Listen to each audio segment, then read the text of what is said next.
Well, happy Halloween. It's October 31st, 2024, and I have 10 things that I've given out as a treat. I don't know how much of a treat it's going to be, but just 10 things I was going to talk about with doing firewood. First one is, firewood's not easy, and you're always cutting and splitting for the future. It's not instant gratification.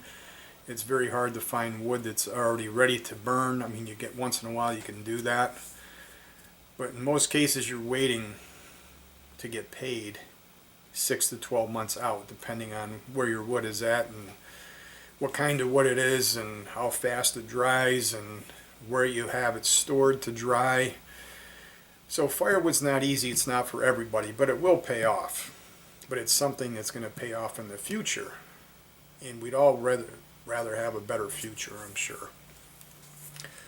Number 2 is spend less time talking and more time working.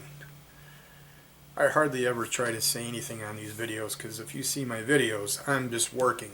I'm always trying to split wood, get wood, cut wood, and I just use the do it now philosophy. Anytime I start sitting around thinking, I just tell myself, do it now. And that's my next thing, is every day.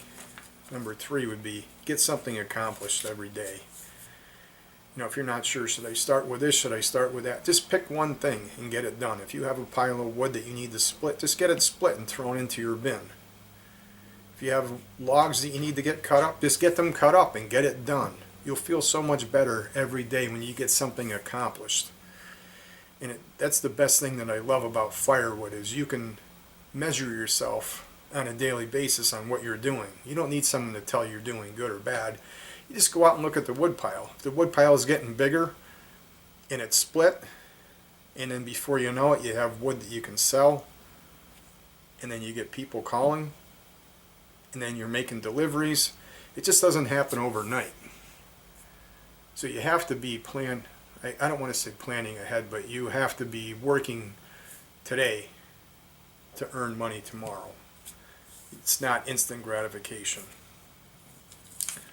Number 4, I would say, is start small. I would not go out and spend all kinds of money on big fancy equipment. I mean, I have an F-150 pickup truck. My buddy calls it a grocery getter. It's got a 6.5 foot box, but what I've learned is when you fill that 6.5 foot box to the top and then you crest it over with a little extra wood, that'll give people one face cord. So that's what I'm selling. That's what I'm delivering. It's very easy for me to back my truck into a tight spot to be able to unload it. I have a backup camera on it. I have the mirrors. And I'm not trying to tow a trailer around. I'm not spending money on a dump truck. That stuff might come in the future, but it's nothing that I need right this second, because I'm just starting small.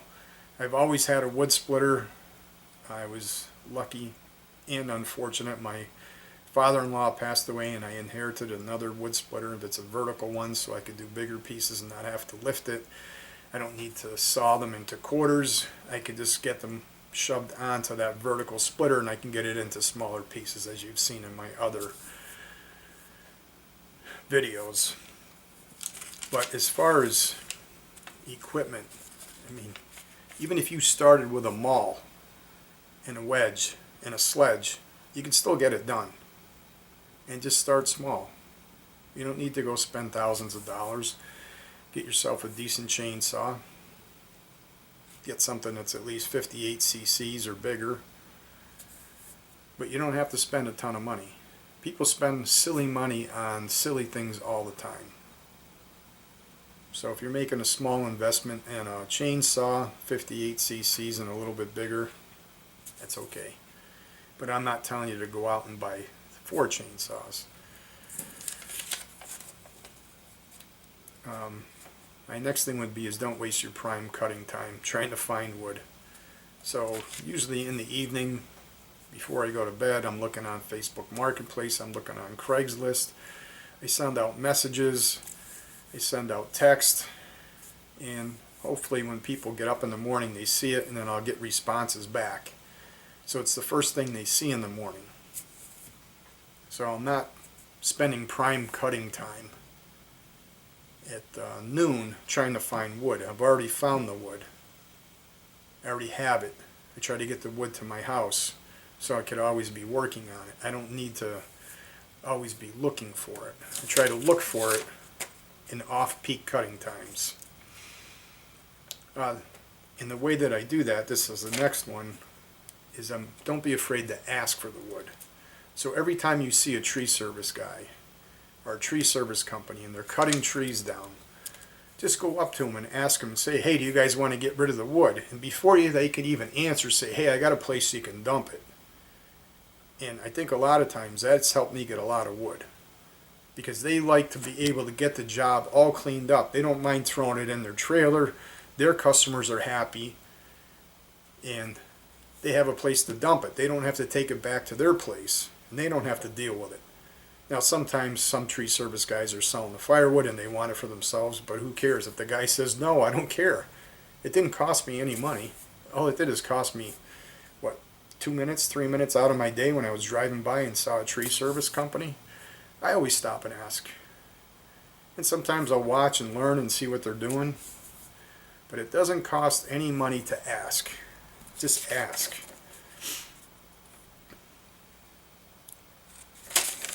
Number 7. Yeah, don't waste your time stacking wood. I learned the hard way.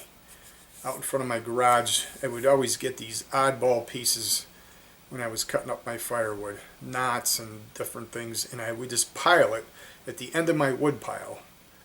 And then I always would burn that first in the beginning of the year just to get rid of it.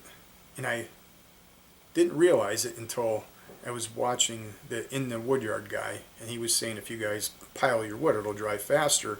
Then I'm like, oh my God, he's right, because that wood always dried the fastest. It was piled up on the end, the air got to it, and it was the first stuff that I burned. And I was just burning it to get rid of it because I thought it looked ugly. I don't care how it looks anymore because I don't want to spend any time stacking wood. It is such a waste of time to stack your wood. Just pile it up loose off the ground and it's going to dry so much faster.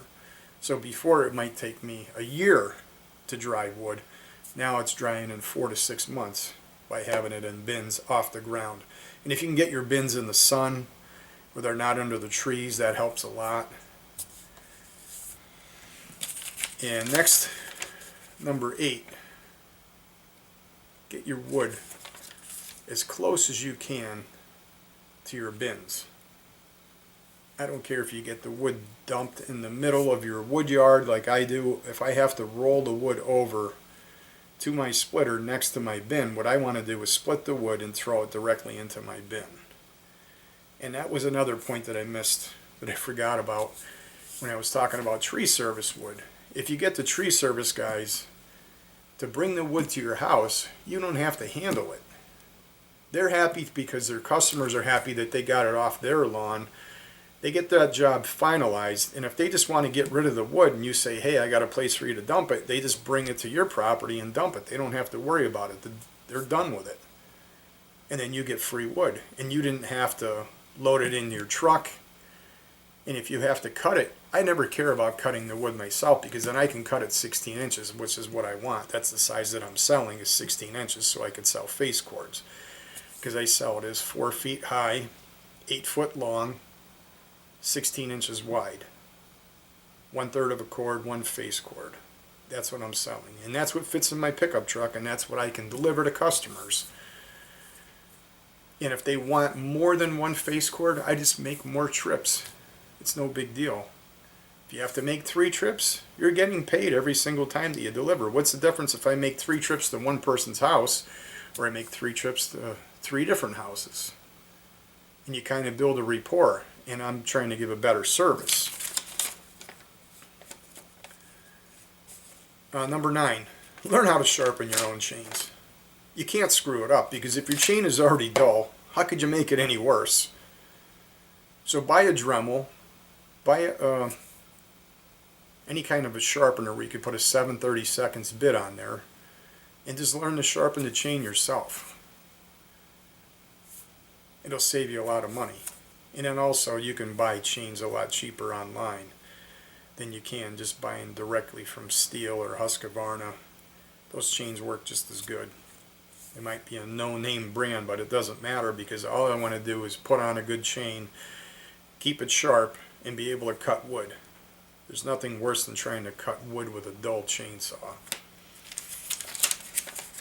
And last but not least is when you're selling your wood, don't be desperate. Don't be willing to give your wood away. Just be competitive. Find out what the people in your area are selling wood for, and just do something different. I've had a lot of people that were very happy with me because I'm willing to deliver and I'm not giving them a minimum. So the customer that I delivered to yesterday morning said he was happy because he didn't have to get a half a cord of wood, because everybody, that's what their minimum is. He was thrilled to death that I had free delivery and I would bring a third of a cord. He's happy with that. So there's a niche market for that, and just grow that. I mean, eventually if you want to be able to deliver more wood, that's fine, but when you give a better service to people, people like that. And that's all I got. So I hope those 10 things can help you out. I'm not the best speaker. I'm just trying to help people out. And I'm by no means any expert, as you can see in any of my videos. But those are just some thoughts that I had. Thanks for watching. See you tomorrow, 6 a.m. at the woodshed. Do it now. When people ask you how much wood is enough, more should be always the answer. Because I thought I had some decent amount of wood. I'm just about out of wood now that I can sell right now. But I didn't stop cutting. I didn't stop splitting. I'm still working on it every day for the future. So if you want to keep selling into the future, you got to be cutting, splitting today, or there'll be no tomorrow. Don't stop. Don't give up. Do it now.